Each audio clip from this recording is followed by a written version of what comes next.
Hello mga B! Straight from Puyat tayo from last night's Christmas party. Pero kailangan nating bumangon ng maaga para pumunta sa Provincial Farmers Livelihood Development Center para sa part 2 ng pamaskong handog ng Provincial Government of Ilocos Sur sa aming mga empleyado. Lahat kasi kami ay mag-uuwi ng tigi-isang sako ng bigas na 50 kilos kaya sobrang thankful kami sa aming provincial government sa pagmamahal na pinapakita nila sa amin ngayong season of giving. It's giving season.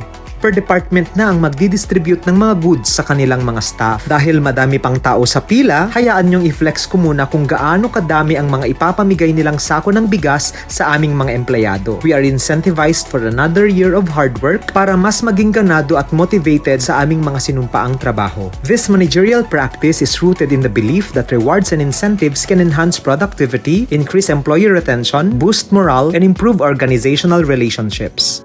Ganito kami sa Ilocos Sur kapag Pasko. Lahat-lahat ay umuuwing nakangiti at panalo. Dahil mabigat yung 50 kilos na bigas, tulong-tulong na lang din kami sa pagbubuhat nito papunta sa aming mga sasakyan.